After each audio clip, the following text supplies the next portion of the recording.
We were a neighborhood district school, and our school went from pre-kindergarten through 6th grade.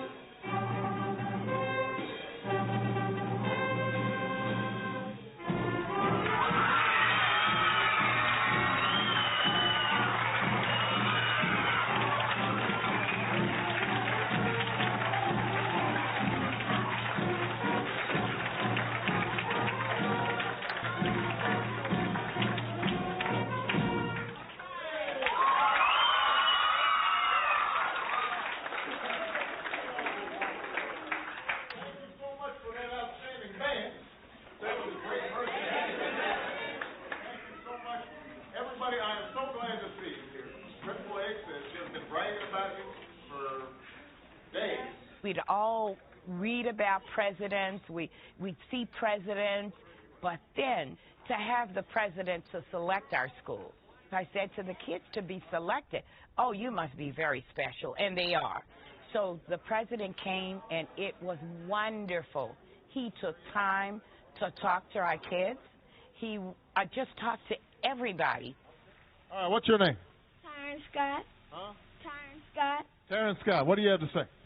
I have to say why people hate you and why they supposed to love you, and God is loving. That's what I'm talking about. Before the breaching of the levee and Hurricane Katrina, there were 5 schools in the lower 9th ward. And now there's 1. There's us. And we're bursting at the seams. Oddly enough, when that school opened, it opened to maximum enrollment. As a matter of fact, there was a waiting list, a long waiting list. One challenge is telling parents that you know that unfortunately we can't accommodate you, and just seeing the tears on the faces of the parents who left different cities to come back home thinking the one constant would be the school where the students attended before. They always talk about changing the social dynamics or the social geography of the city. And there's always a saying that they never waste a good crisis. So a lot of powers that be saw Katrina as the opportunity to do all the things that they had on the drawing block for years. Governor Kathleen Blanco and New Orleans Senator Ann Duplessis celebrate a surprising victory in the Senate, a 34-4 vote in favor of their plan to take over failing Orleans Parish Public Schools. Our goal is to create a new kind of system that receives our children with open arms, that gives them the strength of an education that will propel them into a successful future. The problem with the Orleans Parish School Board before Hurricane Katrina wasn't just that the schools were bad, it's that the school board and the administration was also corrupt. Since the storm, we've had school board president plead guilty to bribery. You also had school officials, exploiting their positions for financial gain. I mean, when I got here in New Orleans, there were cases of musical instruments, including pianos, being stolen. I mean, you can't just, you can't like scurry off with a piano, but this is the kind of wholesale theft that was going on in the school system. So, you want to become a civil rights leader, become a teacher. You set that bar high, and if you set the bar high, the higher you set it, the higher the children are going to perform. Ever since arriving in New Orleans in July, School Superintendent Paul Vallas has been on the move. After successful, if controversial, appointments running the much larger Chicago and Philadelphia school systems, Paul Vallas was brought in to rescue the state-run Recovery School District. Vallas has the power to decide which schools in his district become chartered. Charter schools are public schools, open to all and paid for with tax dollars. They're free from board control and often from teacher unions. And with fewer district-run schools, Vallas is eroding the power of the old school board, long known for its corruption and academic failure. I refer to charters as freedom schools. The freedom they have a longer year, a longer day, the freedom to make hiring decisions based on qualifications, the freedom of parents to pick their school. All of our schools are open enrollment schools. If you have superior curriculum instructional models, if you are able to recruit the best and the brightest, and half the teachers in this district, charter and non-charter combined, are in their 20s. They're from many of the elite universities. They bring great content area mastery, energy. They think a 180-day school year is a part-time job. You know, that's the reason we've been able to lengthen our school year to 11 months, our school day to 8.5 hours. I've always been a strong advocate of a longer school year and a longer school day, but the need is greater here because 85% of the children who return to the recovery school district were, on the average, close to 2 or more years below grade level, and half of those kids were 3, 4, 5 years below grade level.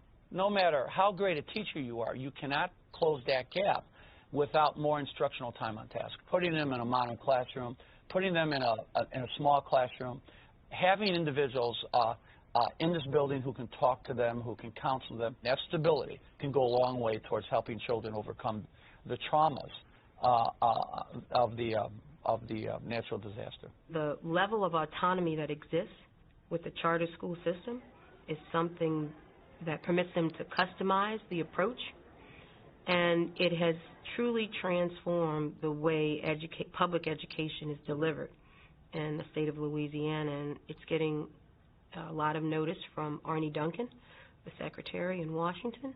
I spent a lot of time in New Orleans, and this is a tough thing to say, but let me be really honest. I think the best thing that happened to the education system in New Orleans was Hurricane Katrina. That education system was a disaster, and it took Hurricane Katrina to wake up the community to say that we have to do better. I beg to differ. I don't think anybody should have had to go through Hurricane Katrina and come out. I don't care what they came out with. That was an unfortunate incident in a child's life, and nothing that you can build can erase the stress that these children are under post-Katrina. I work in the school system with these kids. These kids are still traumatized by Katrina. Some of these kids have moved 6, 7, 8 times since the hurricane. Some of these kids really have not been given the type of medical treatment that they need from a psychological standpoint to really deal with this storm and deal with this hurricane, what it did. You know, we have a generation of kids that's traumatized and just going through the motions. My biggest question was, how are we going to sustain this? Because the charters are very expensive. We know a lot of the CEOs of charters are making more than $250,000 a year. We know a lot of companies are taking their money off top before it even goes down to the CEO who's making $250,000 a year. So, and our children are only, per child, get what, $5,700, am I correct? So how are we going to sustain this without the Katrina cash flow, which we know is already, you know, dried up? We have to consider this in big picture. We are taking public funds, public dollars that are used to service principally poor people, in New Orleans, principally poor black people, because the public schools were 98% black.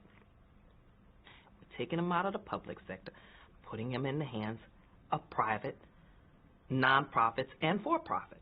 I will come down every single day and tell you that's bad if you don't ultimately service the poor people you're getting paid to service.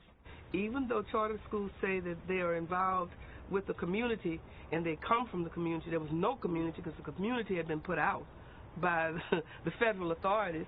So you've got these charter schools that were created with boards that were not reflective of the community. A lot of people here trying to teach our kids and they do not know them. I'm not asking if you went to Harvard and MIT, do you know your subject matter? The question is, do you know these kids? Do you know where they come from? Do you know what make them tick? Point number 2, you cannot teach that which you do not love. I'm not asking you, do you love your teaching profession or do you love being here? The question is, do you love these children like you love your own, and would you take a bullet for them? Because these kids are from a predator society, and when they feel weakness, they attack. So if you have to love them. And point number 3, you cannot teach that which you're afraid of. Many people that they brought in here into the school system and work with our children are afraid of our children, and especially afraid of our young men. And that's why they're taking our young men and regulating them to alternative schools and other situations that's preparing them either for prison or for some menial job rather than a position in the 21st century. One of the problems that we have in our community is that we have a lot of providers who have come into our culture but have not respected it. And so when you hear Part of the problem we have with public education is that we don't have direct accountability to citizens or voters as we did with a public school system run by an elected board of education. Paul Vallas is the face of public education, but he does not have the authority effectively over all of public education. I know that he's trying to do his best, but it's an untenable system. Again, we have met on process after process after process. There's not a single school that we've designed or built that we haven't had 7 or 8 community meetings on. We're going on 250 community meetings. FEMA is giving us $2 billion because things are happening. Everybody wants to come in and they want to slow down the process. Well, we're not slowing down the process. I came here to do the following things: to improve academic achievement, and I have done it at every grade in every single school, and to secure the money and to fix these schools. That's what it's going to be about. And I'll be damned if I'm going to let anybody block that process. What's the verdict on Paul Vallas? That all depends on who you ask. If you ask the people who brought him in, he's done a great job. If you ask the people who are on the street, down there in the schools, if you ask the people who are looking at the condition of our kids, if you ask the people who are dealing with our young black males, we're not very happy. At the end of the day, I predict, once again, Paul Vallas will leave the city like he left Chicago, like he left Philadelphia. The school district will be mired in a lot of debt. There are going to be a lot of new buildings and a lot of new whiteboards, and the educational system will be in disarray just like it is right now. Right now in the state of Louisiana, just to give you something that'll twist you up a little bit, 15,000 young men and women drop out of school, high school every year, and 15,000 young men and women get put in prison every year. Now, there's a correlation between the two. A lot of black-on-black crime has one to do with self-hatred. When you don't like yourself, I'll take another quote from Michael Jackson. It starts with the man in the mirror. When you don't like you, when you look in the mirror and you don't like what you see, then all of the psychology and psychiatrists tell you you prone to hurt that which look like you. The problem is the criminals are getting younger and younger. And, you know, so the kids are the criminals. And that's what made it so, you know, so crazy in Dinero's case, because he tried to make a difference in many kids' lives. And he was murdered by a 15-year-old child. I mean, people coming home, going to their houses, and they still finding dead people in these houses, man. Just the other day, there was 5 people found in the attic of a house. Who knows? Somebody might be in there right now, laying under rubble. I mean, who is we to know that? But the military say they checked every house.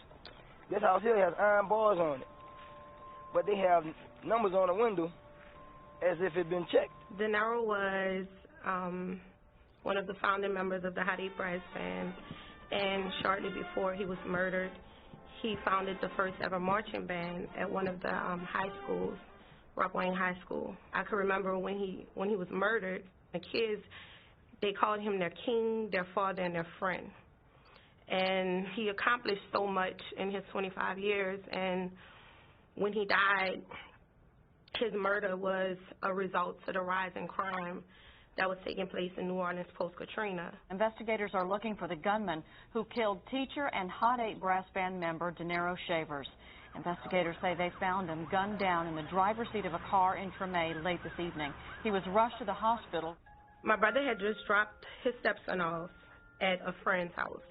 Allegedly, the stepson had gotten into an argument with the neighborhood boys. My brother pulled up, he and his wife were in the car, and the stepson and his friend got into the car, and as he was pulling off, the shooter ran behind the car and fired 2 shots in the back window. And both shots struck Dinero in the head. He continued driving maybe 4 more blocks to get his family to safety while he was shot. And he drove until his foot slowly eased off the accelerator. and I was told the stepson and friend got out and ran, and the wife jumped out and was screaming, and a stranger came up and saw him laying on the ground.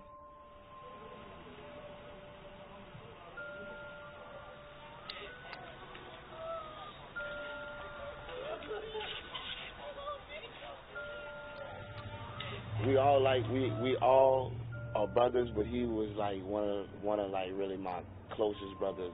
You know, it's real hard every day, you know, just knowing that he's not here. You know, you couldn't see him, you couldn't touch him, you know, and I miss him a whole lot.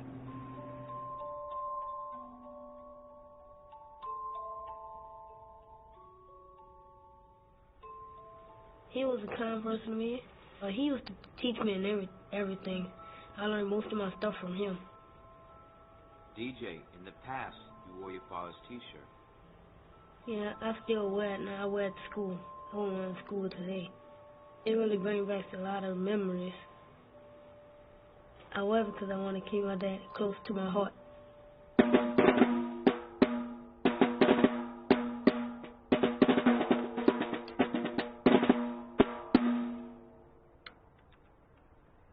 First of all, the numbers are staggering. In 2007, we had 210 murders, which, according to new demographic statistics, put us at over 100 per 100,000. New York City is at 5.5. The tragedy is most of the murders are young African-American males. We're at 58 per 100,000. That puts us about 20% higher than any city in the country. In this group class I work with in Booker T. Washington, half of the kids have seen somebody murdered. So you get desensitized. We did a study, 18% of the kids have carried a gun in the last 30 days. They killed because of circumstance, and they killed because they think it's right to kill. In August of '05, that's when the hurricane came. 1,836 lives was claimed. Let's get down to the bottom, like who really was to blame. They say 90% was man, the other 10 was rain. We looking all around like this shit kind of strange, while the waters keep rising and it's no more rain. Fright gripping the hearts, people starting to panic. No food, no water. How we gonna manage? Just when I thought it couldn't get much worse, I was shot in cold blood by some racist vigilantes. Wish I had armed myself. I'm feeling like a crash dummy without a seat belt. Meaning I wasn't strapped in, and I'm surrounded by these white devils hunting black men. So a shotgun blast, I was lifted off my feet and I fell on my ass. My vision blurry, hearing shots all around, and the last thing I heard was that black nigga down. Now he's approaching with the gauge in his hand, trying to finish what he started, but God had a different plan. Through it all and with all of the frustration, never thought I'd be at gunpoint facing assassination by some bloody hands that was racist.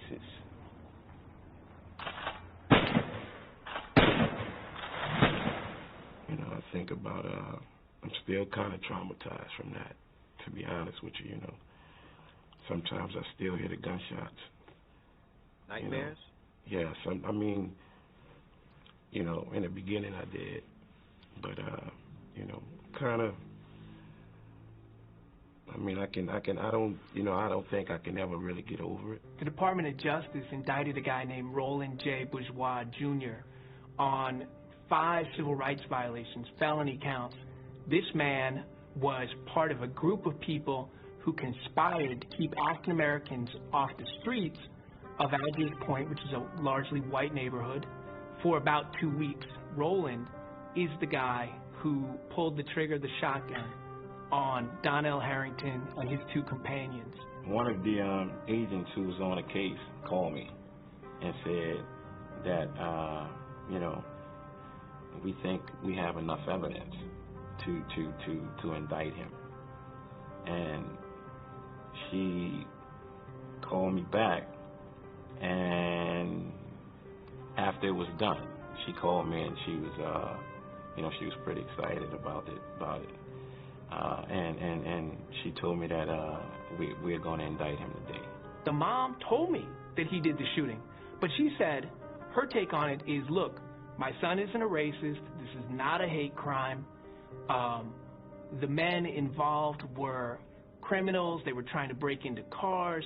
They were arrogant, and Roland was scared, and that's why he fired. That was what she told me. But she said, yeah, he did it. And yeah, I've been in front of the grand jury talking about this, and he's been, targeted by the FBI.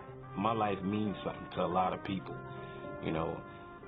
Certain people in my life, depend on me to be there for them, and that means a whole lot to me. So when I think about, my life almost being snuffed out for no apparent reason, that makes me angry.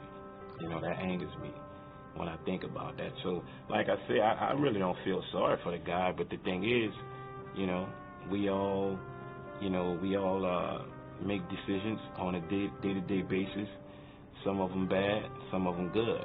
That day he made a terrible decision, and so now you got to live with it. AC, have you spoken to Nell since the indictment came down? Yeah, and what he told me I thought was profound is he said, I'm just really happy that somebody cared, because for a long time it felt like nobody cared about what happened to me.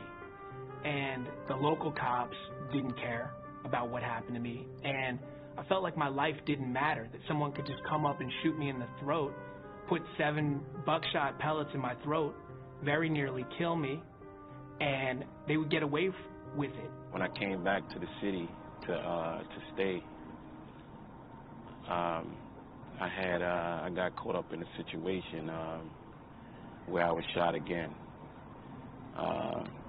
But this time it was by some brothers. These guys, I believe, tried to rob me from my car, and he had an AK-47, and a few rounds came in the car, and like three of them hit me. One shattered my leg, the other one hit me in the hip, and I went through a surgery for 19 hours. The surgeon was trying to salvage the rest of the part of my leg, and it was unsuccessful in the surgery. They had to amputate part of it, and and now I'm starting all over again.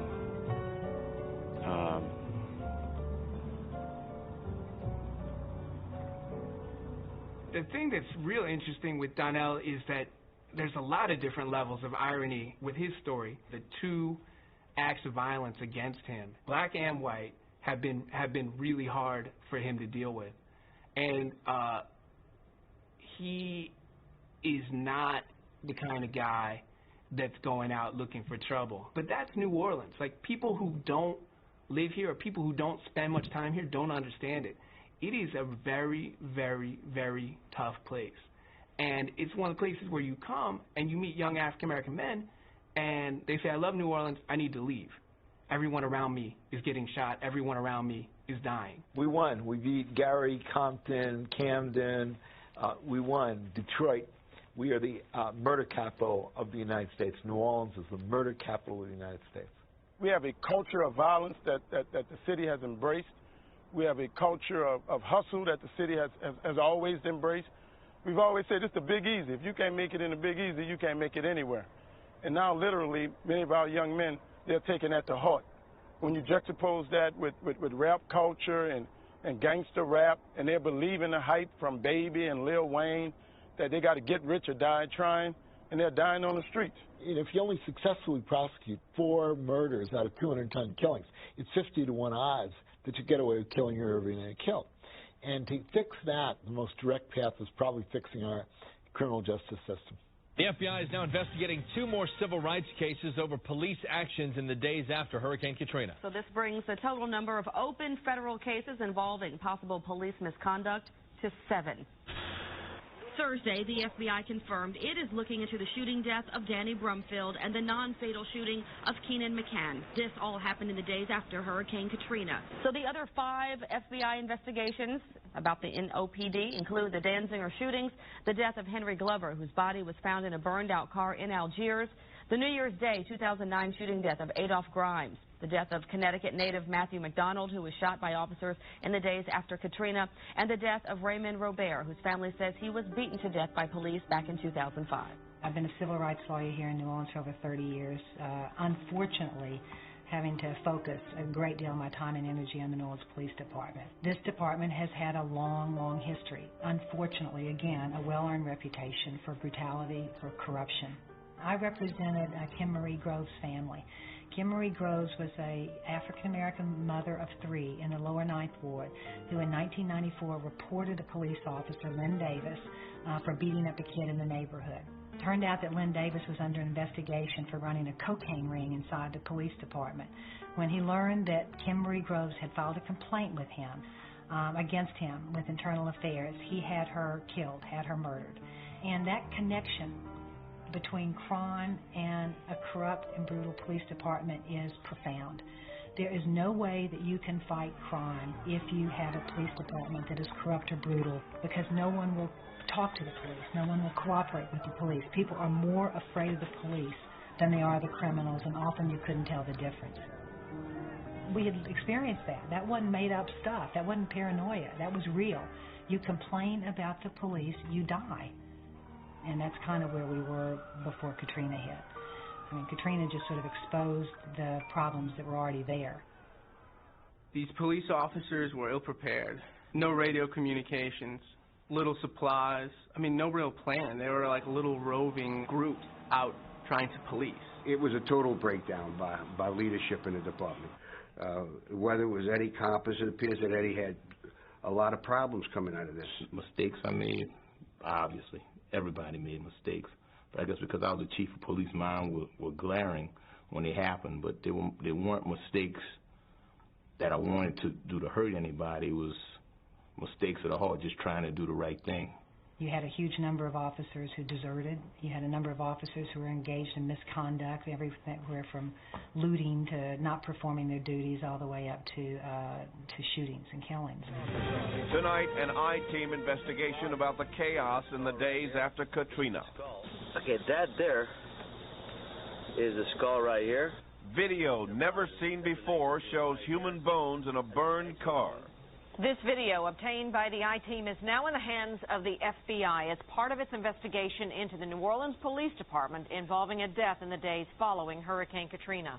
Henry Glover was a guy from the Algiers section of New Orleans. On September 2nd, he was allegedly shot by a New Orleans police officer, and a guy named William Tanner rescued him after he'd been shot.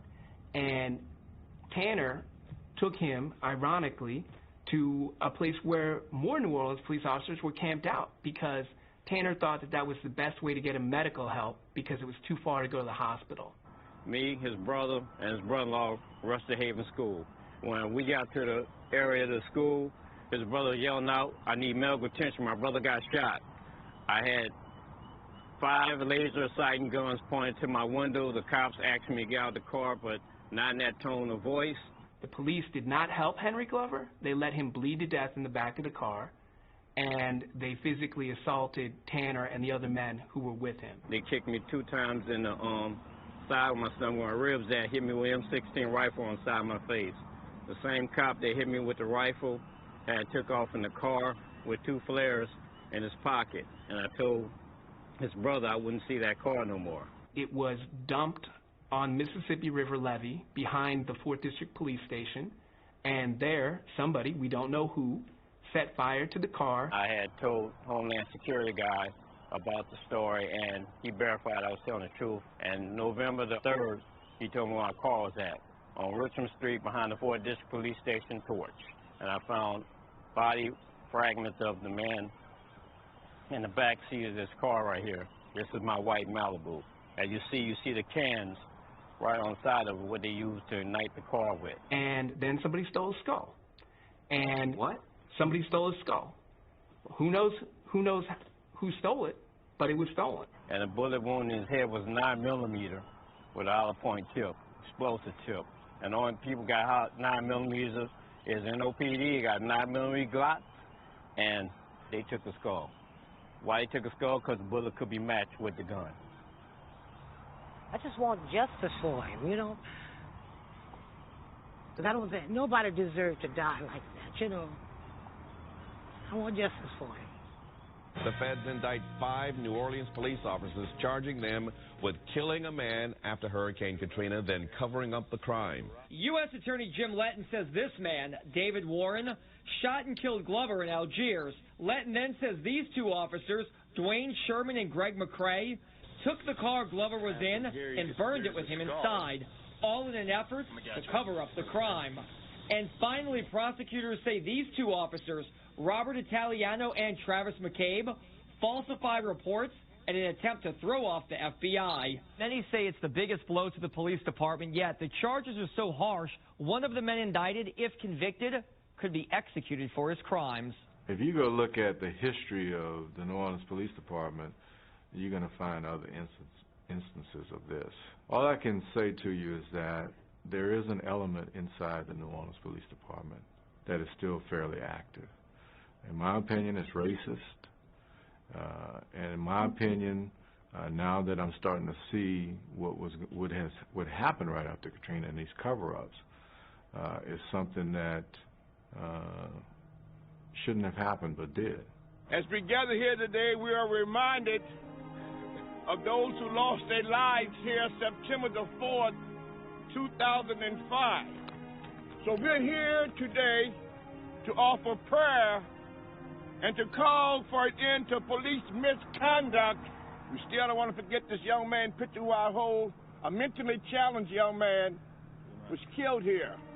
A 19-year-old man tried to run for safety, was killed here. The Danziger Bridge shooting was, it's fair to say, a real high-profile case after the storm.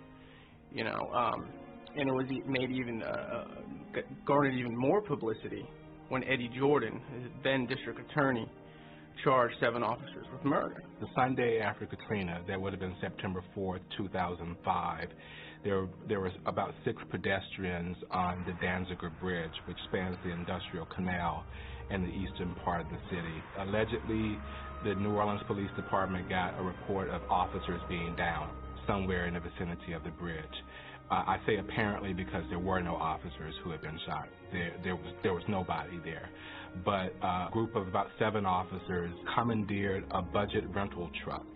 And supposedly what they say is when they get to the bridge, they immediately come under fire by a group of civilians. And so they get out of the truck and they start shooting back. And they've got handguns, they've got AK-47s, assault rifles, the whole 9. And that's their version of events. They had to be just as afraid as anyone else would be. But they jumped in their vehicle and they said, let's go, to go save an officer that they thought was down. And they went there to join in what they believed to be a gunfight. 2 subjects, a white T-shirt, 1 with a black T-shirt.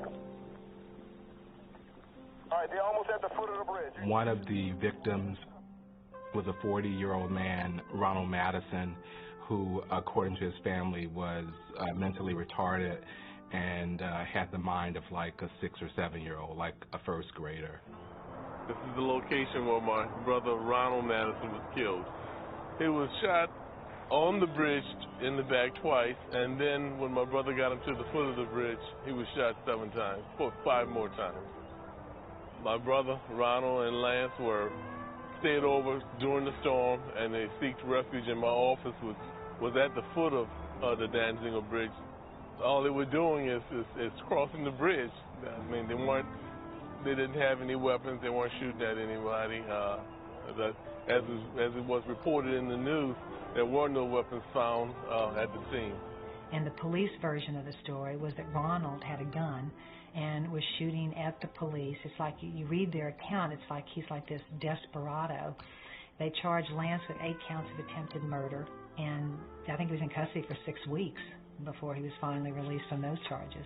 Lance is I think he's still a little bit in a depressed state. You know, he's still dealing with it. I guess he had this self-guilt that he should have taken better care of his brother. A 19-year-old James Brissett was killed. A woman, Susan Bartholomew, had part of her arm blown off I had no idea where I was shot. It just felt like all over it, but it was obvious that my arm had been shot off because it was lying next to me on the ground. Her husband got shot in the head, their daughter got shot, their nephew was injured so severely that he had to wear a colostomy bag. So just major, major carnage. After the incident happened, the local authorities, the DA's office, started investigating, and they ended up charging the officers, 7 officers, with murder and attempted murder charges. And that case didn't go anywhere. It collapsed. And that was basically because of prosecutorial missteps, because of mishandling of the case. In 2008, when that fell apart, the feds came in and they were looking at, was this a cover-up and was this an unlawful use of force, a bad shooting? The most recent developments in Danziger have been pretty astonishing to people who live here. And even those of us who have been involved with dealing with this police department for 30 years, I would say it's been pretty shocking developments. At this point, there have been 5 police officers and 1 citizen who've come in and have pled guilty to bills of information that are charging them with federal criminal charges related to the shootings and the cover-up of the shootings. They have given extraordinary detail about what has occurred here. It sounds like bad fiction or something. And there's an account given of going to a sergeant's garage, and the sergeant comes out with a paper bag, and the officer says, well, what's in the bag? And the response is, it's a ham sandwich, and opens the bag, and in fact, it's a gun. There are accounts about made-up witnesses of the police officers who are involved in this sitting in an office, and one of them says, I need a name, I need a name. And one of them yells across the room, Lakeisha. And, oh, Lakeisha. So you sort of know that this stuff happens. You know that witnesses lie. You know that witnesses are pressured, you know. But to have them made up in whole cloth, I mean, it's pretty astonishing, even for those of us who've done this for a long time. What has been pled to in criminal court, federal criminal court, by these former officers is an insult to this community and an insult to the men and women of policing who wear their badge with pride and dignity. The incident with the 6 individuals being shot on the Danziger Bridge, I really can't discuss right now because the case is still being adjudicated in the courts. This is a crippled police department. This is a dysfunctional police department. The superintendent of the New Orleans Police, Ronnie Surpass, has an amazing job, an incredibly difficult job. Somebody in the Department of Justice wrote me and said it was nation building. The first thing that I had to get done when we came back was appoint a new Public Integrity Bureau commander, and I chose to appoint someone who was not a career police officer. The first order of business is bringing back the public trust and making community people feel comfortable coming to us, letting us know when they know of and see police misconduct, and feel confident that I'm going to do a fair and thorough investigation. You have to understand, I have no ties to the police department. I'm a civilian. I'm an attorney who has a license to uphold. I have been charged with upholding truth, and what Mayor Landrieu sat me down and said to me is that all he wants is the truth. And this department, I believe, has a very, very, very long way to go. It's going to be my number 1 priority. If I don't get anything else done as mayor of this city, that department has to get reorganized. They have to help make the citizens safe. It's critical. How do you think history will look upon you as the mayor of New Orleans when this natural disaster and man-made disaster hit this city? You know, I don't know. I think that's something that will evolve over time. I think it depends upon who's writing it. I think Mayor Ray Nagin's going to go down in history as the worst mayor the city's ever had. I liked Ray Nagin. I liked him as a person. Nagin is known as one of the worst mayors in American history. He did his part. Did he make mistakes? Of course he did. I would say that C. Ray Nagin's legacy is one of squandered opportunity and outright bad decisions. Ray Nagin was created as a candidate and a politician by the descendants of the Confederate gentry, the social and civic elite. They plucked him from obscurity and ran him as the anti-Negro candidate. I, Clarence R. Nagin, Jr., otherwise known as C. Ray Nagin, do solemnly swear do solemnly swear that I will support the Constitution. I had no problem with anything that the mayor did immediately after Katrina. You know, I think he was under tremendous pressure, unprecedented pressure for the leader of an American city. To see your city underwater like that, 80% of it underwater, I would have cussed too. I need reinforcements. I need troops, man. This is a national disaster. Get every doggone Greyhound bus line in the country and get their asses moving to New Orleans. And they don't have a clue what's going on down here. They flew down here one time 2 days after the doggone event was over with TV cameras, AP reporters, all kind of goddamn, excuse my French, everybody in America. But I am pissed. If you're asking me, personally, what I could have done better, I think about the fact that there was about an 8-hour window where I had the opportunity to do a mandatory evacuation. It was the first ever mandatory evacuation in the city's history. I ended up calling it, but there was a window at night. Now, I'm not sure whether that would have made a difference because most people were either sleeping or not really paying attention. But there was an 8-hour window between Saturday night and the following morning when I could have pulled the trigger a little bit earlier. So I think about that. You think, when you run for office, what the office is going to be like, right? Well, halfway through or three-quarters through his first term, the world turned upside down for this man. Nobody had a script. Nobody had a playbook.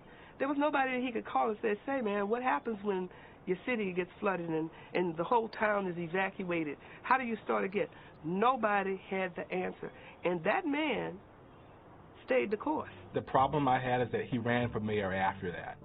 After all those things had happened, he still ran for mayor, which is implicitly a promise to the people that I'm going to do something. I'm going to fix your problems. I'm going to, rectify this really bad situation. He has never really had a core of political support. When he was first elected in 2002, he got about 80% of the white vote and about 24, 26% of the black vote. When he ran for re-election, that was completely reversed. He got about 80% of the black vote and about 20% of the white vote. Those black folks voted overwhelmingly for Nagin, I think more so than anything else because they felt like they had been blocked out and could not return because white folks were making it such that they couldn't get back in the city. We saved Nagin. As soon as after the storm, the elite, the white elite had got together, he was gone. Hey man, we come from you, so we come from all over the country. Buses, trains, carjacking, hijacking, flying. We came back in, we saved his ass. And what did he do for us? He joined with them and put forth this economic plan that excluded the majority of black people and poor people. He had this idea that the mayor was really the equivalent of a CEO of a company. Well, that may be true in part, but he thought the free market, and he used those words, that the market would take care of New Orleans, and as a result, he did not make major policy decisions that were needed. I caught a lot of hell for saying right after Katrina that he was the reason we got a response from Washington, finally. But where I feel like he lost us, he had the opportunity to talk to all of us. I said to him, come on the show and give us something to measure, 4 or 5 major projects. And he said, this great idea, I'll do it. He never came. I believe he took a bullet for the African Americans here in the city of New Orleans.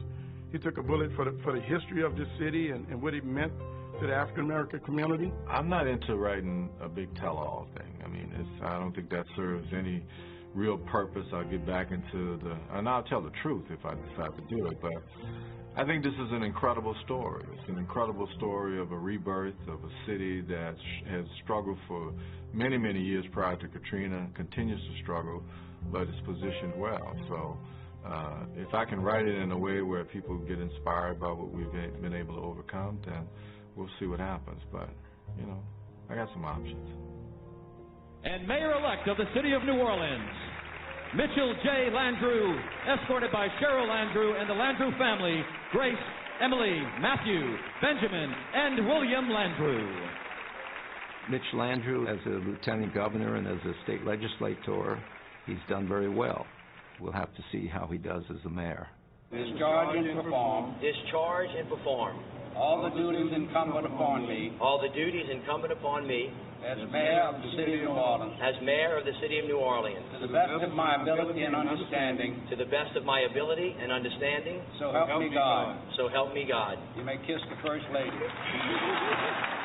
I have a big job on my hand, a big responsibility. Being the mayor of this city is like being in the middle of an emergency room on the field of battle.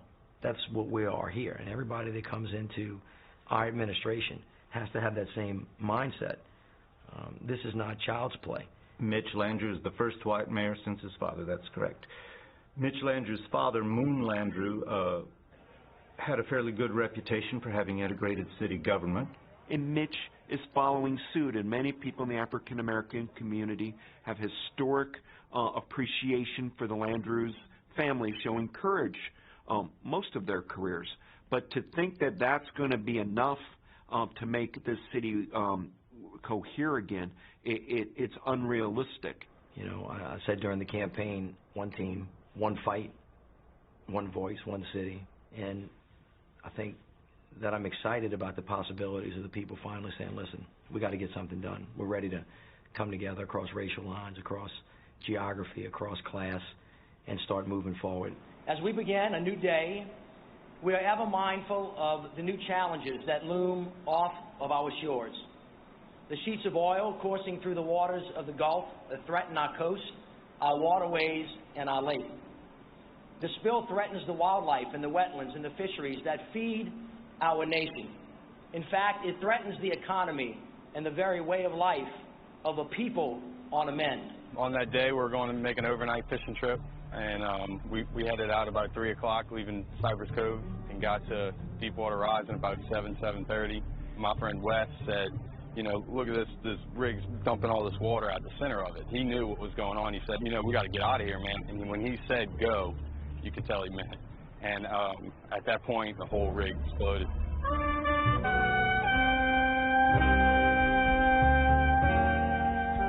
When it exploded, it looked like someone took a sheet about 300 feet above the water and just wrapped it all the way around the rig. Just one big cloud of fire. When it all happened initially, we thought everybody was dead on that rig. There was no way anybody could have survived it, because when the thing exploded, the whole thing lit up. All indications are that the explosions on the drill floor incinerated those people immediately.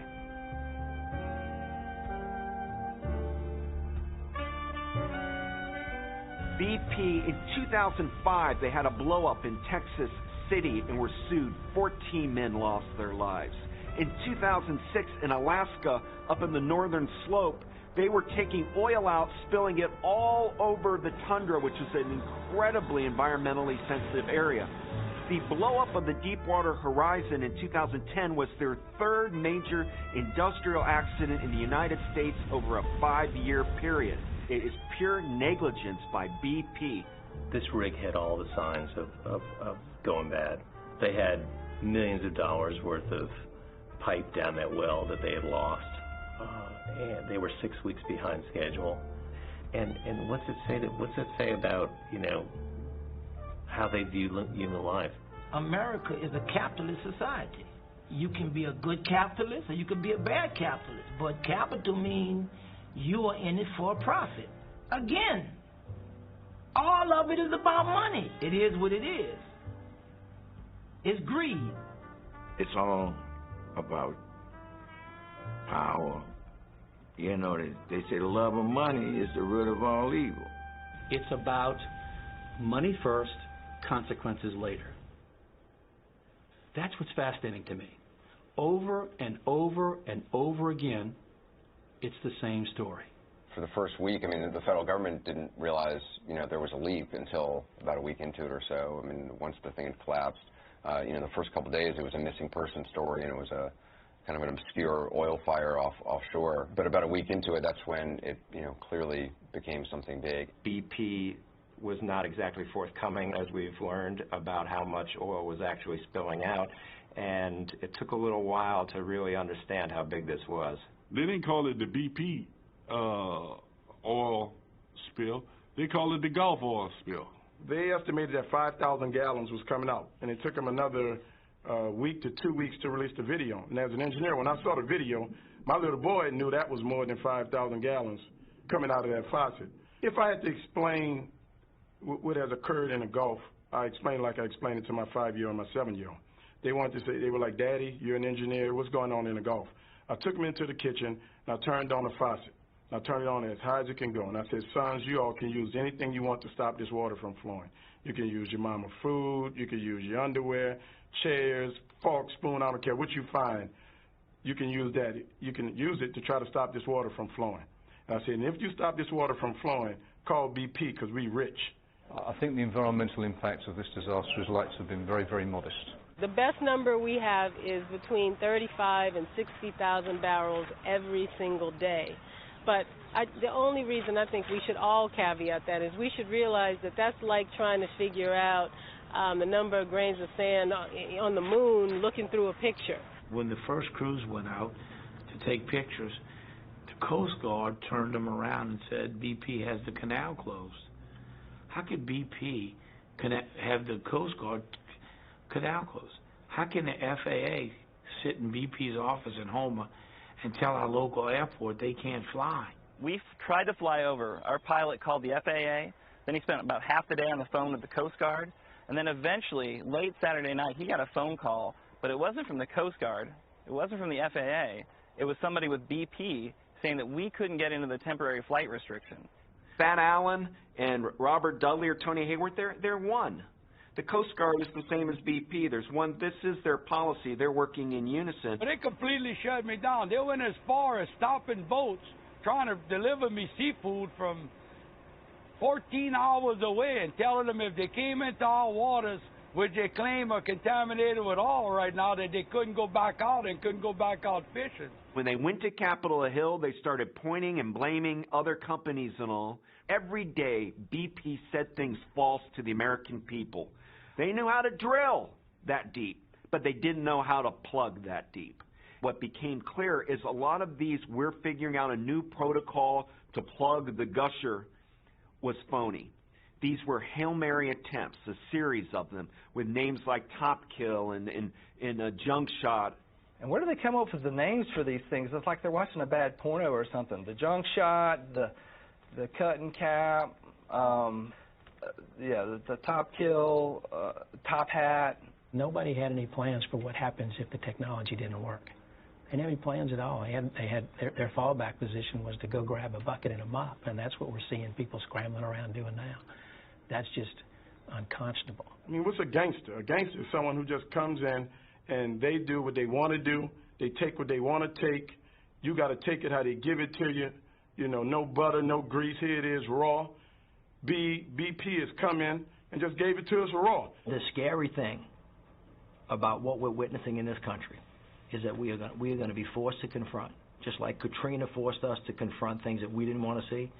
We're going to have to confront the reality that one of the biggest oil companies in the world, that's supposed to be the most technologically proficient group of scientists, do not know how to close a hole. So here's the thing. If you can't close the hole, what were you doing drilling there anyway? All my life I grew up in this country thinking that if we were going to get killed by anybody, it was going to be the Chinese or the Russians. I never thought the British would kill us, you know. I'm getting ready to make T-shirts here. The British are coming back. I don't know who's killing us. I think I'm going to be better friends with the guy, Bin Laden. What's his first name? Osama Bin Laden. I know he wants to kill me. Thank God this isn't a war against a foreign country, because we'd be occupied territory by now. If we lost World War II, we've been speaking Italian, German, or Japanese. We'd be cooking sushi or something, because it wouldn't look good. Louisiana, I don't know who we cursed. I don't know who we shot. I don't know, what happened 300 years ago. But this is absolutely unbelievable.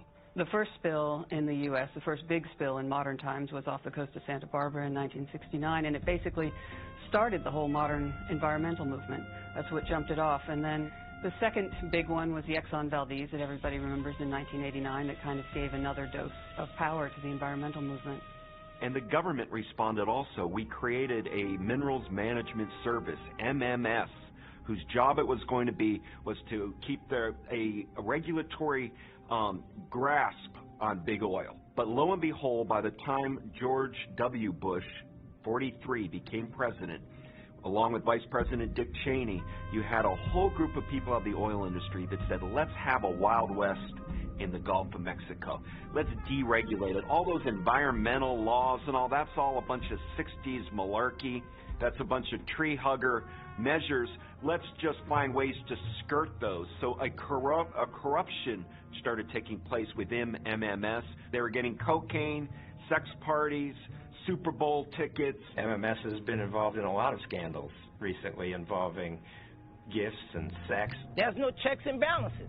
You find out that the people who were supposed to be checking them, they're getting tickets to ball games and sex parties. It's outrageous that our regulators have fallen down on the job so completely. But I think because of the culture that exists, they're letting BP call the shots. I mean, who's minding the hen house? The fox. The fox is minding the hen house. So now we got a problem. We got oil everywhere. BP blowout in the Gulf has released more oil than the Exxon Valdez by 5, 10, or maybe even 15 times as much. It's true that with the Exxon Valdez, there's still effects 20 years later, and it's true that here in Louisiana, some of the effects will be permanent, and you can't restore everything that the oil has damaged. BP looked at Louisiana and Alaska as a third world country. Now, we're not used to that in the United States. We think we're a superpower in the first world. But when you can corrupt state legislatures like the oil industry's done in Louisiana and Alaska, then we became Nigeria and Ecuador. If you go to Nigeria, the oil all comes out of a place called the Niger Delta that's about the size of England. And basically every year since 1969, they've had the equivalent of the Exxon Valdez in spills. There's this idea that the United States has the highest environmental and human rights standards in the world. We might see large, clear-cut logging in the Amazon or horrific human rights abuses in Burma. What's actually happening in the United States is part and parcel. It's the same thing. If you were to go to Appalachia, you'll see communities in West Virginia and Kentucky, parts of Tennessee, in which entire mountains are being literally blown up to get the coal underneath. It's called mountaintop removal. It's my understanding from the coal mining incident in West Virginia that safety regulations were ignored. It's my understanding of what's happening out in the Gulf of Mexico right now is that potential safety issues could have been brought into play in the regulations, but were ignored because of the potential costs to the company. America, wake up. Wake up. Where you at? What we doing? We're down here in Louisiana. Katrina, we over with that. That was a thunderstorm compared to what we're having now. This is a total catastrophe, a crime scene in the Gulf. I think the American people are now aware, certainly the folks down in the Gulf are aware, that we're dealing with a massive and potentially unprecedented environmental disaster. So let me be clear. BP is responsible for this leak. BP will be paying the bill. BP is the phoniest of all of the oil companies. Texaco in Houston used to fly a Jolly Rogers flag with the skull and bones, basically saying, hey, we're oil guys, and we're not going to even fake it. At least you can respect that. BP started this. We're not British Petroleum. We're beyond petroleum. We're this green, feel-good company. If you look at their ads, you'll feel how they're manipulating people to think offshore drilling or drilling is somehow a clean business. It isn't. Natural gas can be a part of the solution. There is an endless opportunity right here. The reason that slogan, Beyond Petroleum, works is because when we're standing at the pump, we want nothing more than to be on the petroleum. We want to be filling our tanks and be thinking about like green grass and spirulina drinks and anything we can do to not be exactly where we are at that moment. And that's how Beyond Petroleum worked. That's why we bought it. A girl from the BBC News asked me before she interviewed me off camera, she said, do you hate all British people? I said, no, I just hate British Petroleum.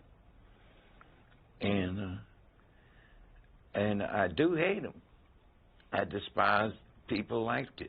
Boycott's the way we gonna make them pay. Boycott's the way we gonna make them pay. Boycott's the way we gonna make them pay. Boycott's the way we gonna make them pay. Everything that can go wrong has gone wrong. No matter how you want to look at it, we've gotten the shaft again. We sure ain't got no gold mine. All we got is the shaft. And we've gotten it before. If we don't start standing up for ourselves, it's going to happen again.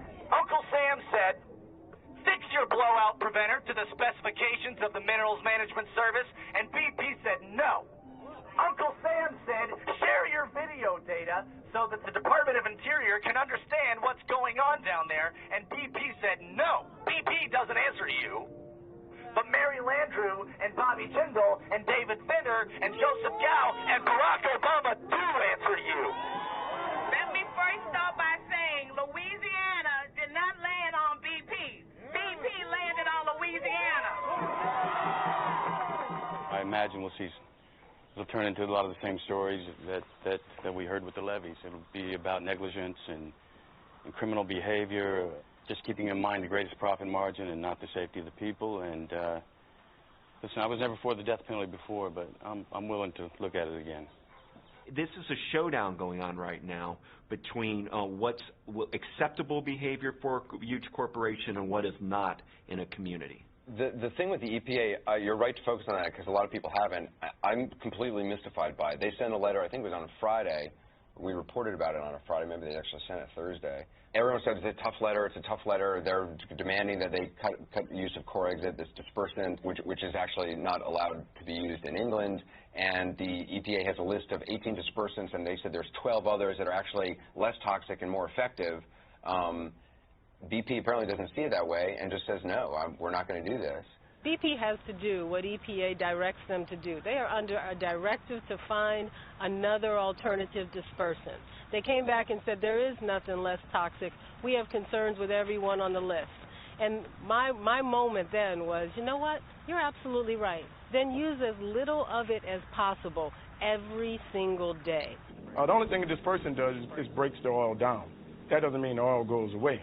Now it's in smaller and smaller particles. It still can be now ingested by larvae, small fish, that otherwise is going to become food for bigger fish.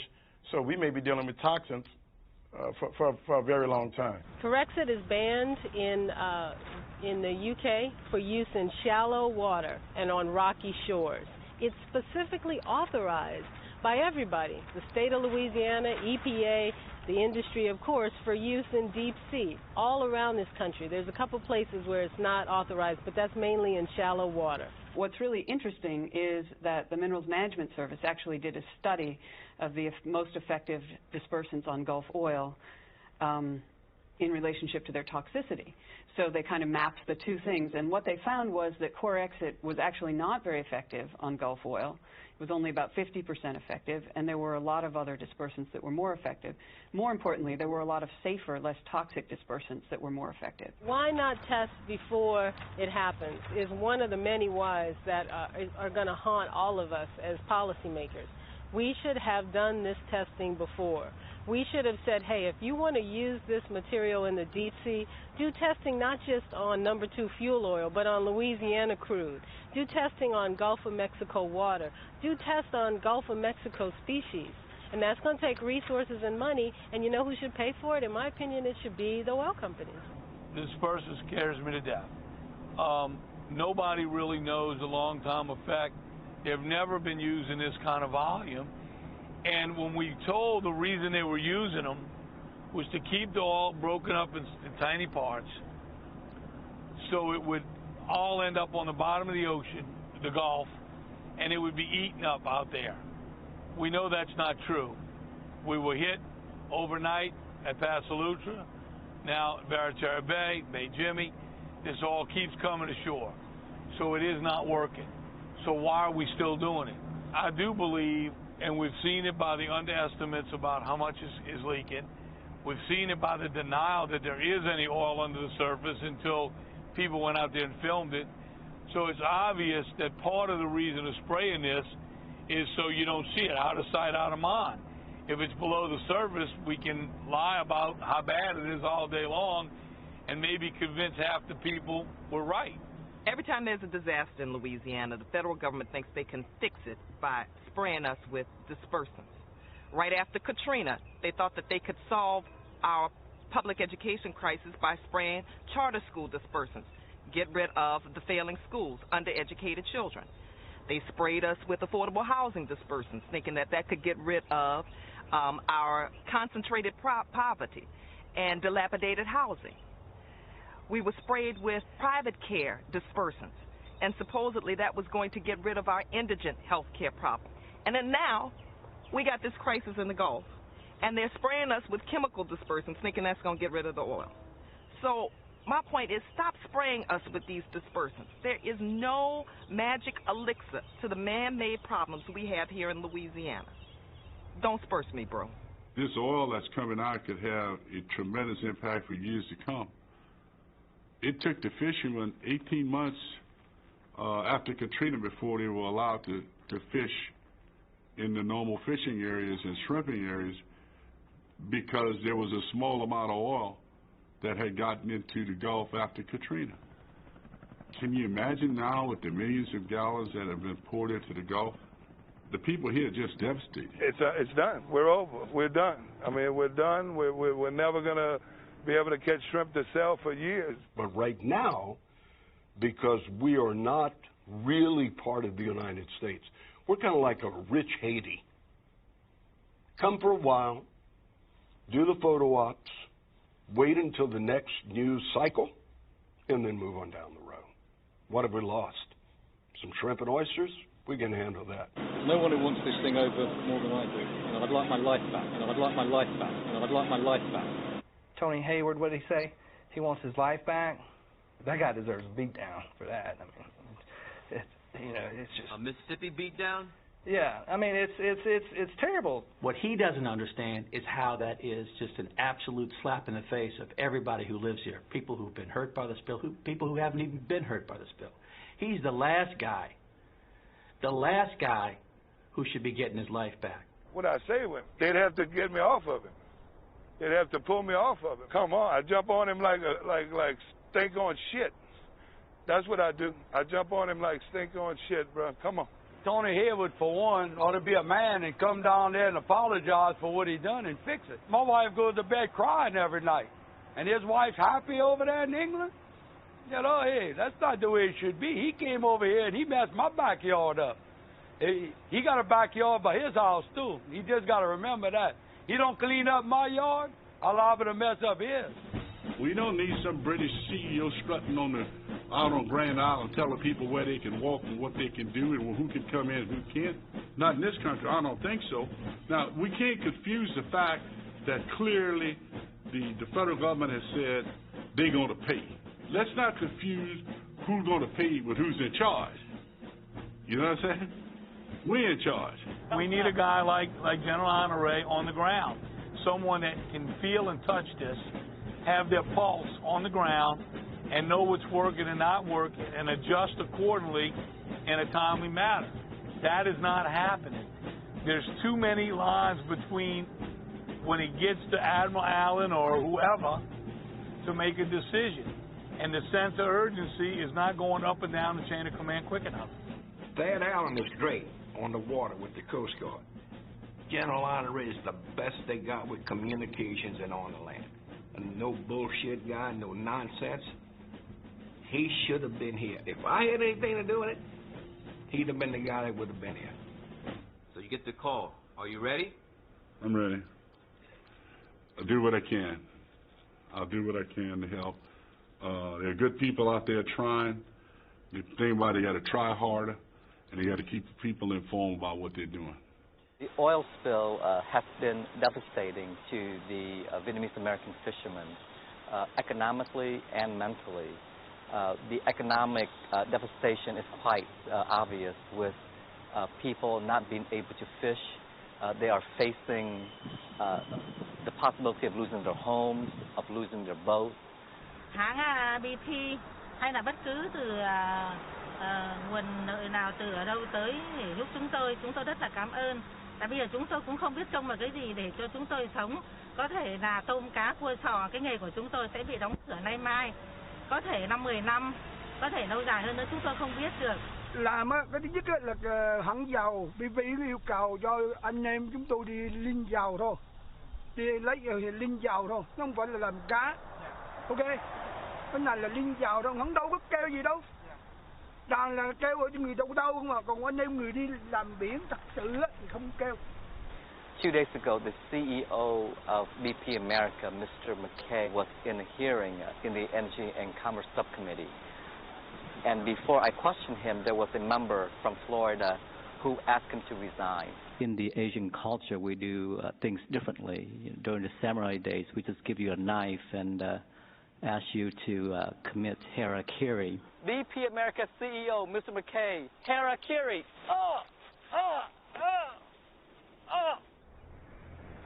The Gulf spill is a tragedy that never should have happened.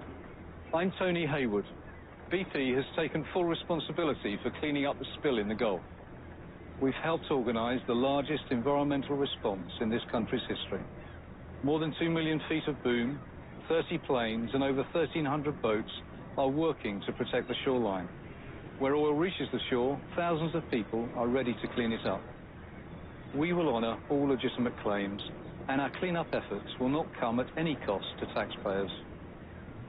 To those affected and your families, I'm deeply sorry. The Gulf is home to thousands of BP employees, and we all feel the impact. To all the volunteers, and for the strong support of the government, thank you. We know it is our responsibility to keep you informed and do everything we can so this never happens again. We will get this done. We will make this right. BP said they were British Petroleum. Now, BP says they are beyond pollution. We say they are bayou pollution. British parasites, blood petroleum, bad people burying people, blowout purgatory, beach pissing, breaking point, blind power, broken promises, beyond poison, bandit policy, better pay, better pray, bring pain, be patient, bottom feeding pimps, blow pop, billionaire pirates, backroom payoffs, belligerent plunderers, big problem, bleak picture, breed poverty, butt plugs, biological perverts, bubonic plague, brokered pillaging, blooper prison, bungee pumping, beyond principles, bullshit propaganda, bush people, and lastly, bitch please. I want to make it very clear. Under the law, BP is the responsible party. BP is charged with capping their leaking oil well and paying for the response and for the recovery without limitation. They will be held accountable. We will keep our boot on their neck until the job gets done. We don't need to use language like that. What we need is actions that make sure that BP is being held accountable.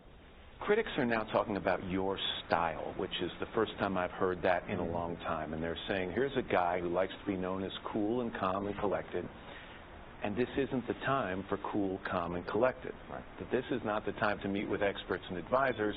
This is a time to spend more time in the Gulf, and I never thought I'd say this to a president, but kick some butt.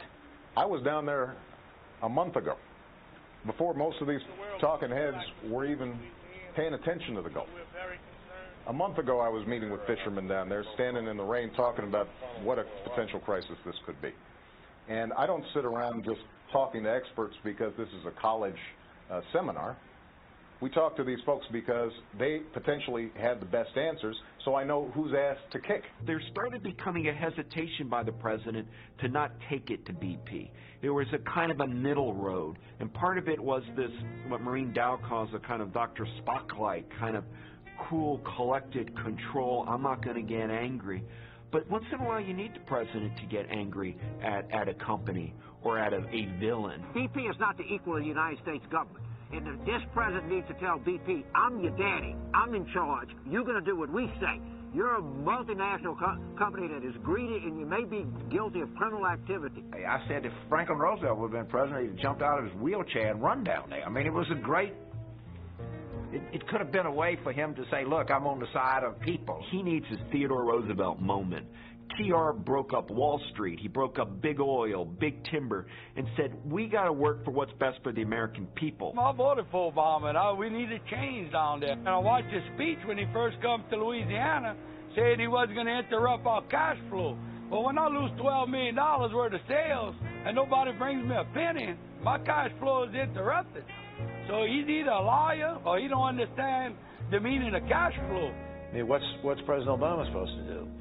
Swim down there and close it off with his hands? Or, you know, he's investigated every technology that is available. They have summoned every expert in the nation. There had, you know, every possibility, but this was supposed to have been the responsibility of the companies who were supposed to have had in place a legitimate response, which was put in place when the permitting was given to them, which occurred under George Bush. It's either going to be known in history as Obama's Katrina or BP's spill. But if you don't want it to be Obama's Katrina, then you're going to have to put the Justice Department on BP and really call the company out. We have begun both a criminal as well as a civil investigation, as is our obligation under the law. Attorney General Eric Holder announced that they have started a criminal and civil investigation from the U.S. Justice Department. To announce it publicly is a very interesting move because it shows that the administration is trying to show a strong hand here, because obviously the president has come under great fire. Once you raise that issue that the United States is not going to conduct a criminal investigation, all of a sudden everyone starts shutting up and everyone starts taking the fifth. Then 11 families don't know what the truth is.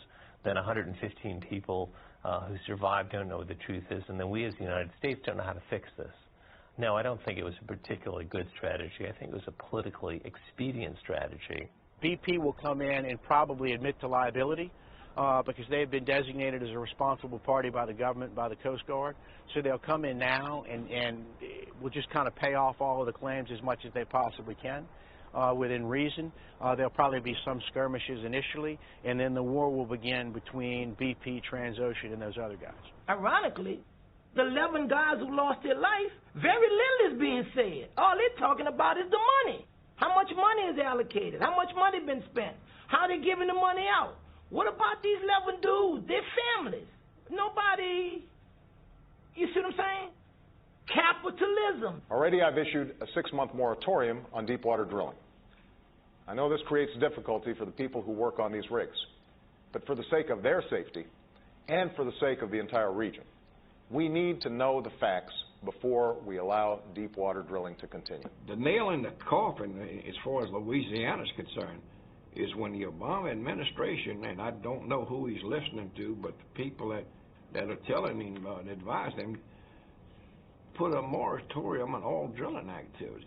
If there were not a federal moratorium on deepwater drilling and another accident happened, you'd probably have a lynch mob from Louisiana heading up to Pennsylvania Avenue in Washington. It's the responsible thing to do.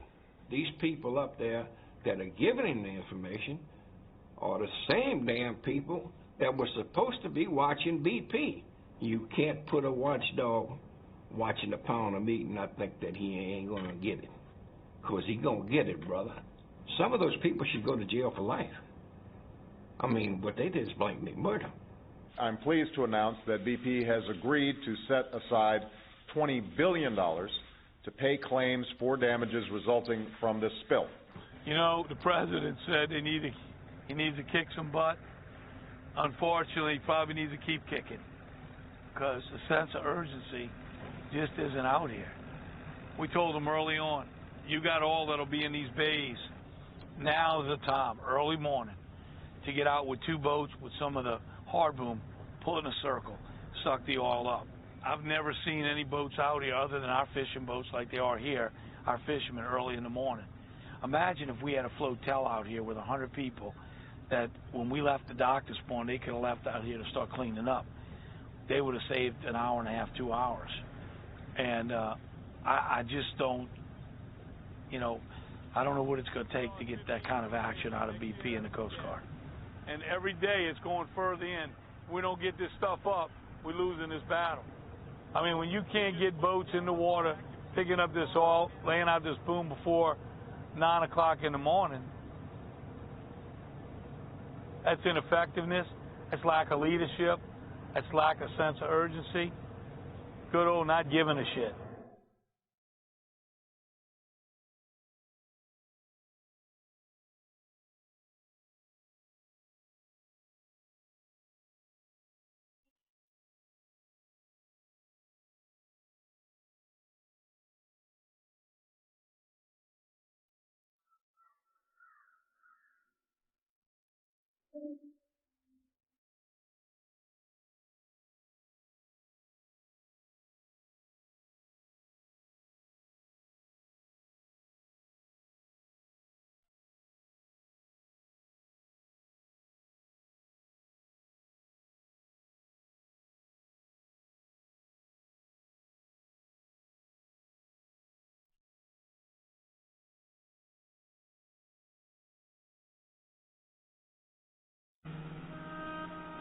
We're down on Bayou Lulutri, which is southeast of New Orleans, about 20 miles out towards the Gulf of Mexico.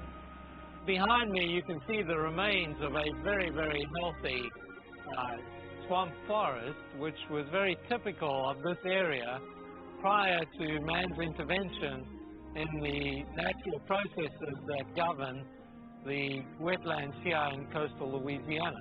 You know, like I tell folks all the time, you don't know what you've lost unless you know what you had. And what you see behind me at one time, I would say the marsh that you see, we could liken it to the Florida Everglades. It was beautiful. Where we're at here today was nothing but oak trees and cypress trees. The marsh is actually the nursery ground for about 95% of all the marine life in the Gulf of Mexico.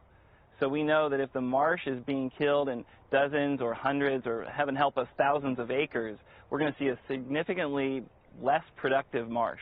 That means we don't have as many shrimp. That means we don't have the oysters.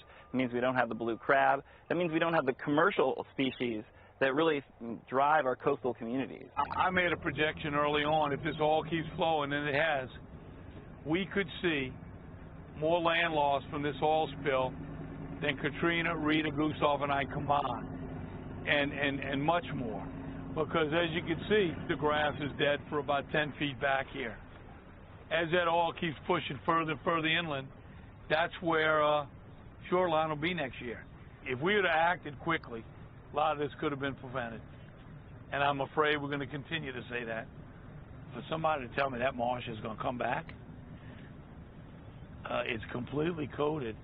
And that's the fear of a storm. The storm will lift that all up and set it down like a blanket, smothering everything. See the ponds back in that marsh?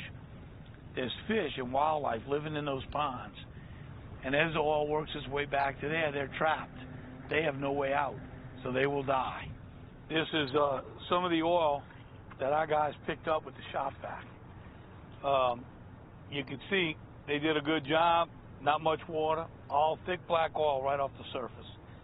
And there's 3 55-gallon drums in here done in a little bit less than an hour. Shop bag is like you use in your garage after you clean up your garage with. And we took one off the barge here. Another guy brought one from his house. And they went out and sucked it up and dumped it in these barrels.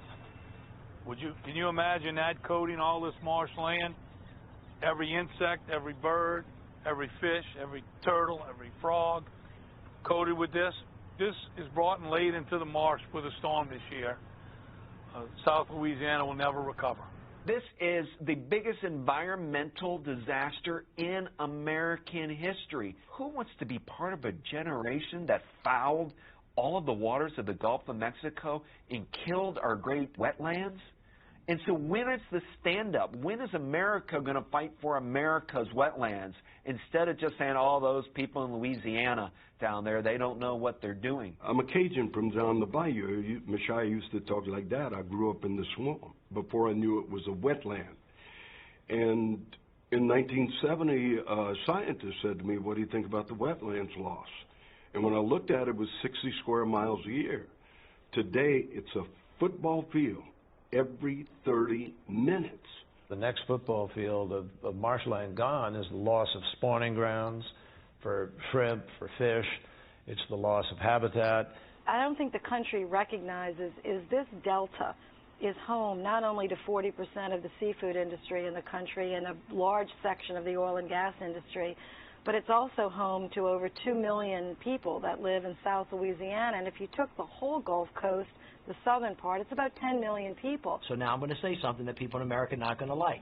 I'm going to say if this would have happened at Cape Cod, in Nantucket, or the Hamptons, there'd be a lot more action going on a lot quicker if this was, washing ashore in East Hampton. They'd be hell to pay. It would be outrage. Yes, that would be that would not be acceptable. People in America say, man, that ain't true. That just is not so. You people, y'all have a self-esteem problem down there. You know what? Maybe so. And you know what? Maybe it's well-deserved, because for the past 40, 50 years, these little old people in Louisiana, the people in Louisiana, everybody thinks it's ignorant. Everybody thinks that we're not educated. They don't think we know what we're doing. They don't think we know how to read or write.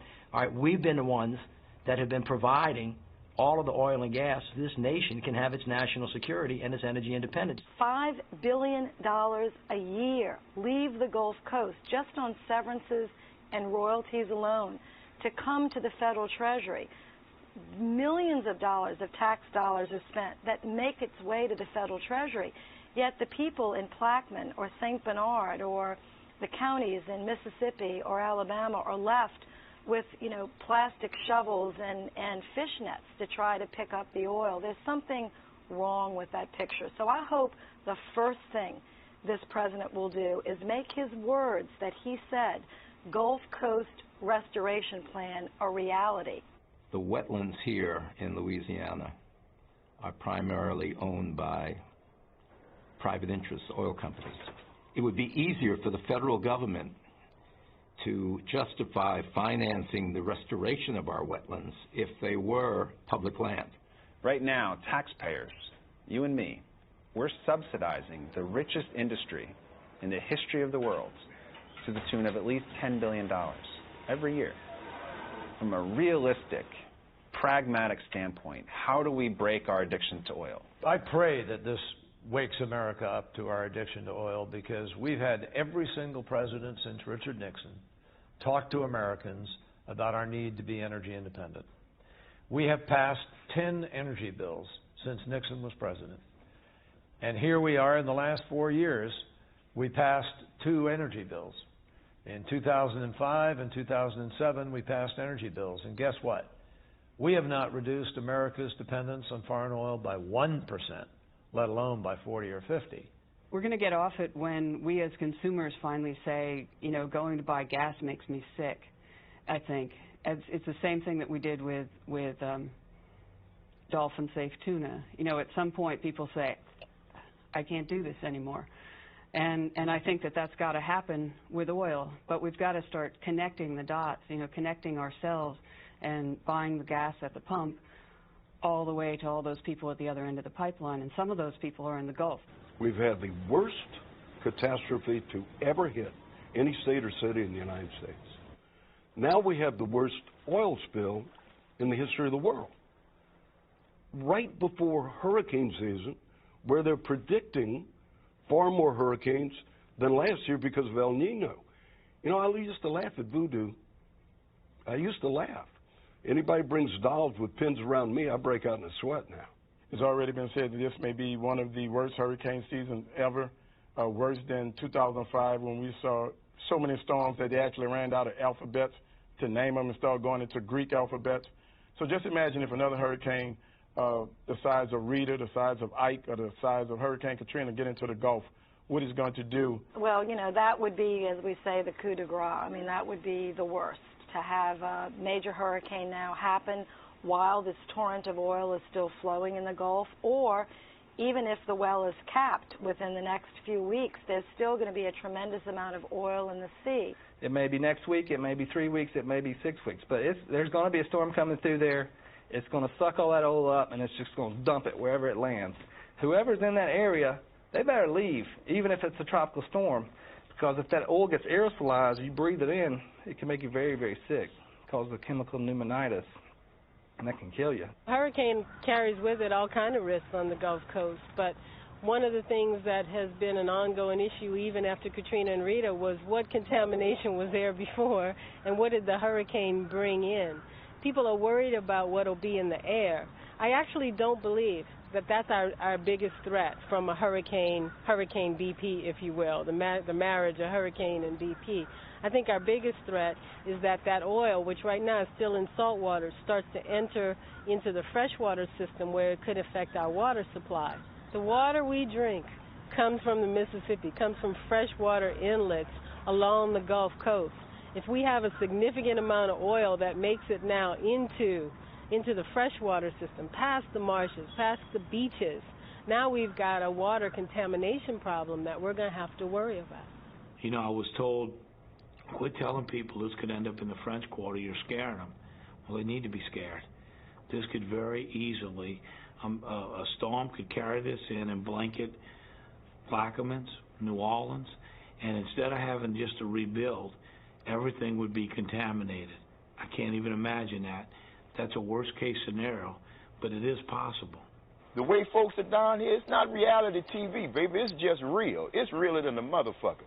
You get the highs, and you get the lowest lows, and you celebrate every minute of it. You dance, you sing, you talk, you walk, and you do not let any of this stuff. You eat, you smile, you drink. Man, let me tell you, you don't stop living. But we like weebles, baby. We might wobble, but we ain't gonna never fall down. Trust me. We sold our soul for the Super Bowl.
May God bless the dead.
Since then, it's been 5 years and I'm still brokenhearted.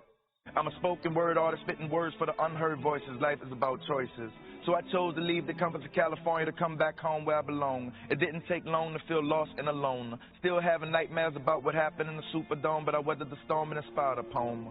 Have you ever felt used, mistreated and abused, torn and worn down like an old pair of shoes? Bad news is the blues, and this day I do declare that love is rare, but it's in the air, I swear. Sweat, blood, and tears they shared. Volunteers from almost everywhere showed how much they cared. Some of us can't thank you enough. Living the FEMA trail as well, it was really tough. It's been rough, plus it was very dangerous. The formaldehyde, I inhaled the toxic stuff. We don't know right now, but what effects will it have on us? It could be disastrous. Some was in a rush, committed suicide, overdosed on drugs because it was just too much. Made it this far, don't give up. Losing trust, filled with anger and disgust. Can you blame us? It's just ridiculous. Trying to adjust, sleep less, no rest, anxiety, stress, high blood pressure, hopelessness, and depressed. They tried to prescribe antidepressants, but I couldn't take that mess. Taking small steps, acceptance. I'm on the 5th step of the grieving process, making progress. Nevertheless, I'm still blessed. I digress. It's hard to hold on. Don't get me wrong, they said, what don't kill you will make you stronger. All I want to know is, how much longer do I have to feel this pain? Tell me, Lorraine. She can't explain because my mom died 3 years after the hurricane. She called his name and the law came. Just like that, a massive heart attack. I asked God to please give her back. Since then, I haven't been the same. She's in a better place now, so I guess I can't complain. Had a life insurance policy, they didn't pay out the claim. Man, I'm so drained. I have Indian in my blood, so I shall remain until I die and they bury my remains. But there are many others that have taken their journeys to heaven. Eventually we'll join them and be all together forever and ever. Amen. I'ma be in that number. When the saints go marching in. Until then, le bon temps roule. Let the good times roll in New Orleans. The end.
Shelton Shakespeare Alexander, spoken word artist, St. Bernard Parish, Violet, Louisiana.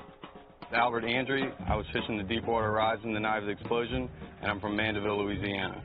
Jonathan Andrew. I live in Lafayette, Louisiana. I'm an attorney, and I represent hundreds of shrimpers and fishermen and charter boat people. Glenn Hall III, leader of the Baby Boys Brass Band. I'm Janoid Andrews. Glenn Finiston. Desmond Provost. Jerome Stiles II. Graylin Bryant Banks, born in New Orleans, Louisiana, uptown in the 13th Ward. John Barry. I'm a writer. I'm also on the Southeast Louisiana Flood Protection Authority East, which everyone calls the Levee Board. Darrell Baptiste, trumpet player for the Hot Eight Brass Band. I live in New Orleans, East Louisiana. Scott Bickford, I'm an attorney in New Orleans, Louisiana. Pastor R.C. Blakes Jr. of the New Home Family Worship Center, right here in the city of South Houston, originating out of New Orleans, Louisiana. God bless you. Dean Blanchard, and I was a shrimp buyer before BP in Grand Isle, Louisiana. Woo! Yeah, Terrence Blanchard, musician. Wilhelmina Blanchard. I live in Pontchartrain Park, back in Gentilly. Kathleen Babineau Blanco, former governor of Louisiana. Doug Brinkley, American historian. Michael Brown, I'm the former Undersecretary of Homeland Security and Director of FEMA under George W. Bush. I now live back at home in Boulder, Colorado. I do crisis management consulting, started a high-tech company, and I speak around the world in disaster management and motivational speeches on what it's like to pick yourself up off the floor and keep right on moving. Michael Brune, Executive Director for the Sierra Club. Joseph Bruno, lawyer. Congressman Joseph Gao, first Vietnamese American U.S. Congressman. 2nd Congressional District of Louisiana, Republicans. James Carville, I'm a professor at Tulane University, an international political consultant, and a domestic political analyst with CNN, and I reside in the city of New Orleans, Louisiana. Dr. Louis Cataldi, Baton Rouge, Louisiana. Will Chittenden, Metairie, Louisiana. Steve Cochran, I'm the National Climate Campaign Director at the Environmental Defense Fund. I grew up here in Louisiana. Eddie Compass. Harry Swamp Thing Cook, Hot Eight Brass Band, Metairie, Louisiana. Anderson Cooper, I'm a reporter for CNN. I live in New York. Tom Darden, I'm the Executive Director of the Make It Right Foundation, building houses here in the Lower Ninth Ward. Jarvis DeBerry, editorial writer and columnist for the Times-Picayune newspaper. Frank DeSalvo, I'm an attorney in New Orleans, and I've practiced for 42 years. Thomas Seckerman, New Orleans thespian by way of Des Moines, Iowa. Shauna Scoffrey, Deputy Director of the New Orleans Neighborhood Development Collaborative, and I live in the Irish Channel. Luella Givens, a civil lawyer in New Orleans, Louisiana. Miss Rebecca Glover, the Aunt of Henry Glover. My name is William Terran, a Good Samaritan. Henry Glover was burnt up in my white Malibu. Lakeithia Green, Houston, Texas. Curtis Green from Treme, New Orleans, Louisiana, now in Houston, Texas, and happily married. David Hammer, investigative reporter from the Times-Picayune, and I'm from New Orleans, Louisiana. J.T. Hannon, Director of Public and Governmental Affairs, Bayou District Foundation. I am Monique Hardin, a resident of the Carrollton neighborhood in New Orleans, and I'm an attorney and co-director of Advocates for Environmental Human Rights. This is my grandmother, Josephine Butler, and I'm Tanya Harris, and we're from the Lower Ninth Ward. Larry Hayes, the co-chair of the National Association of Black Social Workers Katrina Relief Task Force, and a local therapist and social worker in the city of New Orleans. Donnell Harrington, rap artist. Doris Roche Hicks, Principal CEO of Dr. Martin Luther King Charter School for Science and Technology in the Lower Ninth Ward. Russell Honore, Lieutenant General, United States Army, retired. I now live in Baton Rouge, Louisiana. Mary Howell, New Orleans, Louisiana, civil rights attorney. Lisa P. Jackson, Administrator of the EPA, Environmental Protection Agency, raised in New Orleans, Louisiana. Albert Jarrell, I'm retired. I reside in New Orleans East. Dr. Jones, I'm a musician from New Orleans. Fred Johnson, organizer and founder of the Black Men of Labor Cultural Group, representing the Treme area as well as the 7th Ward. And Daisha Giucali, organizer, 7th Ward, St. Bernard Community in New Orleans, Louisiana. I'm John Kerry, Senator from Massachusetts, and this is my portrait. Dustin King, I was an eyewitness to the Deepwater Horizon explosion, and I live in Mandeville, Louisiana. Fred Krupp, President, Environmental Defense Fund. Mary Landrieu, Senator from the state of Louisiana. Mitch Landrieu, Mayor of New Orleans, from the Broadmoor neighborhood. My name is still Mrs. Phyllis Montana LeBlanc. Dr. Calvin Mackey, former member of the Louisiana Recovery Authority. Jacqueline Madison Brown. Lorna Madison Humphrey. Rumel James Madison. We are the siblings of Ronald and Lance Madison. One killed, one falsely accused. Ben Marble, MD. I'm an emergency room physician, and I currently live in Long Beach, Mississippi. Lisa Marble, Long Beach, Mississippi, and I'm Ben's wife. Lisa Marginelli. I work with the New America Foundation, where I direct the Energy Policy Initiative. Brendan McCarthy, staff writer at Times-Picayune in New Orleans, Louisiana. Brenton Mock, journalist.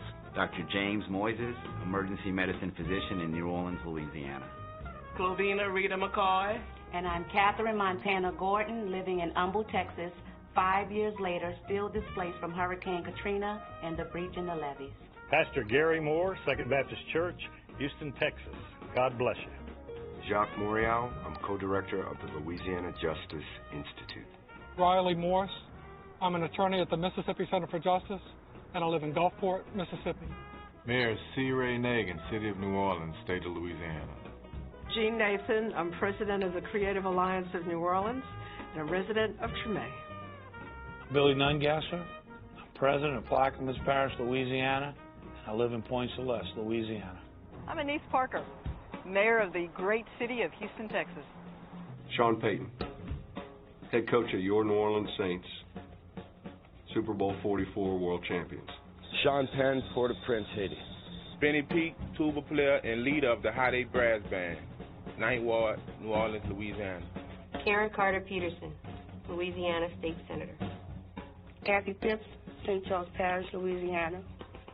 Wendell Pierce, actor, and president of the Punch Train Park Community Development Corporation. Brad Pitt, self-employed. Kimberly Polk, resident of the Carrollton area. René Préval, President of the Republic of Haiti, the first black republic in the world. And I send my love to my American friends. I'm Dennis Reich. I live in Houston, Texas, and I'm an environmental lawyer. Garland Robinette, WWO radio talk show host. Henry J. Rodriguez Jr., St. Bernard Parish. Dr. Jeffrey Rouse, Chief Deputy Coroner for the City of New Orleans. Dr. Peter Sharp, Professor of Public Health and Tropical Medicine in New Orleans, Louisiana, formerly of Brooklyn, New York. Carrie Seaton, Willie Mae's great-granddaughter. Mike Seelig, scenic artist in the film industry. Broadmoor, now Jefferson, Louisiana. New Orleans Police Superintendent, Ronald W. Surpass. Now Sanders Jr. I go to Martin Luther King Jr. Charter School for Science and Technology, 4th grade, and I live in New Orleans, Louisiana. Nikita Shavers, founder and executive director of the Dinero Shavers Educational Fund and co-founder of Silence is Violence, from New Orleans, Louisiana. My name is Dr. Kevin U. Stevens, Sr. I am currently serving as the health director for the City of New Orleans, and I am an obstetrician and gynecologist. Sandra Stokes with the Foundation for Historical Louisiana. I live in Baton Rouge, Louisiana. Ned Sublett, author and musician. Robert Tannen, citizen, artist, urban planner from Coney Island, Brooklyn, New York. Josie Tatum. I'm a retired school teacher, and I live in Biloxi, Mississippi. Cecile Thibault, New Orleans Police Department Crisis Unit Administrator, living in the Broadmoor area of New Orleans, Louisiana. Macy Thompson, I'm a staff reporter at ProPublica. I'm Wally Thurman, retired from the United States Air Force, born and raised in this house behind me 80 years ago. And they want to take the house away from me. I think it's a damn shame. Clifford Troxler. I'm with the Southern Louisiana Shrimp Alliance, and I'm from the loneliest bayou in Louisiana, Bayou Self. Paul Ballas, Superintendent of the Recovery School District of Louisiana. Dr. Ivor Van Heerden, Department of Civil and Environmental Engineering at Louisiana State University, former Deputy Director of the LSU Hurricane Center and former Director of the LSU Hurricane Public Health Center. And hopefully I'll have my position reinstated at LSU by the time this comes out on HBO. Aaron Viles, I'm the campaign director with the Gulf Restoration Network, and I live in New Orleans.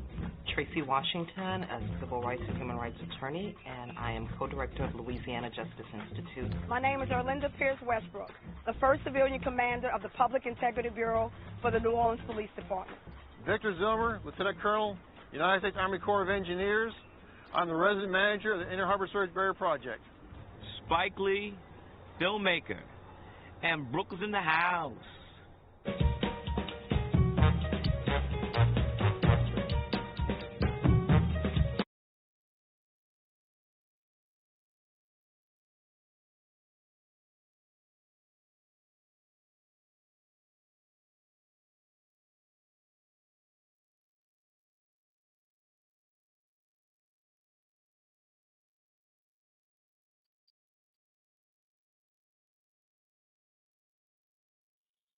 We got back and put it out. Keep my water gonna make me shout. I'm going down and I get my squaw. Me might buy a great big car. I'm gonna do everything I could. Me big chief, I'm feeling good. Me big chief, I got 'em twice. Got me I take care of me. My cowboy is full of fire. Me whole time we gonna get the morning sun.